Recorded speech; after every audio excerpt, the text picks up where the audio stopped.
Mimi ni Katso Matata BFM, mmoja wanaobebea neno Collectif des Victimes des Conflits Fonciers en Ville de Butembo. Mezani mwetu mnakuwa dosari mbili ambazo tumepatia kipaumbele katika mji wa Butembo. Dosari ya kwanza ni dosari ambayo inahusu mzozo wa udongo huko Kitakandi, katika udongo ambao tunaita Nyalulembe Kalibata. Katika dosari yenyewe tuliona wanaume karibu 3 wakipita kwenye radio hata kwenye marezo sosio wakisema ya kwamba wametoka gorogoroni na hapo hawana shida lolote, na hivi sasa udongo umekuwa wao. Tunapenda tuambie population ya kwamba hao wanaume wanakuwa waongo mtupu, na yule ambaye atawapatia masikio atenda kujikuta amejipotezea mali yake. Hawa watu ni kweli walikuwa kwenye tribunal militaire, na hapo wamesema ya kwamba wale ambao waliwastaki hawakukuwa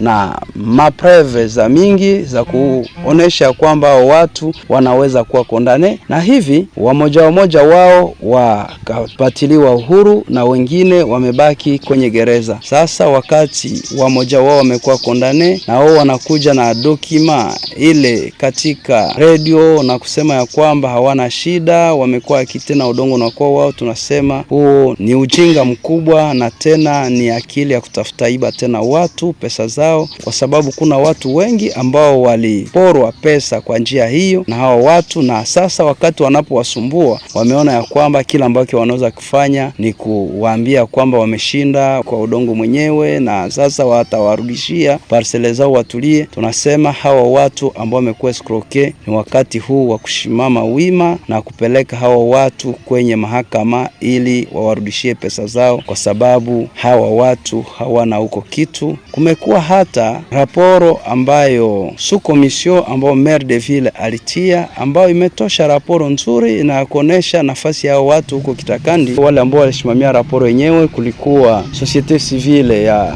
ville ya Butembo, kulikuwa kianda ira ya mji wa Butembo, na kulikuwa vile haki na amani ya diocese ya Butembo Beni. Ni hao ndio walisimamia hiyo report na wameandika. Yule ambaye anapenda kujua mambo ya Kitakandi kuna namna gani, ilianja namna gani, imefikia wapi, anaweza kipita hata kwenye societe civile, anaweza kupita kwenye kiandaira, anaweza kupita kwenye haki na amani, atapata huko kopi na atajisomea mwenyewe na kujua mambo inaendeka huko namna gani. Vile dosari ya pili ni dosari ya Mboko, ambayo umeonekana wanaume fulani kwenye mji wa Butembo wameenda tena wakitia pesa zao aje ili wafukuze watu huko Mutichiro pasipo kuheshimu hata procedure ambayo imetiwa kwa ajili ya kudegerpira watu. Yale ambao wamefanya kwa siku zilizopita hapo nyumani ilikuwa tu pire ensemble destruction méchante, na hapo wajua ya kwamba hiyo ni infraction ambayo itawaleta mbele ya mahakama. Kia kushangaza tena ni kuona miongoni mwa wale ambao wamebomolewa nyumba zao huko Mtichiro kuna kwa watu wale ambao walipenda wafanye mapatano hata na huyo Mboko, lakini tena kwa hii turu wamewabomolea nyumba zao. Tunasema hiyo mambo ni mambo ya kukemea sana. Tulipenda tuambie wakubwa wa mji na wakubwa hata wa province ya kwamba Bwana Matata yule ambaye anayebebea neno hawa wa anga wa mambo ya udongo amekuwa katika hali mbaya ya kutafutiwa na hawa watu ambao wamependa wamkate kichwa, na tunasema watu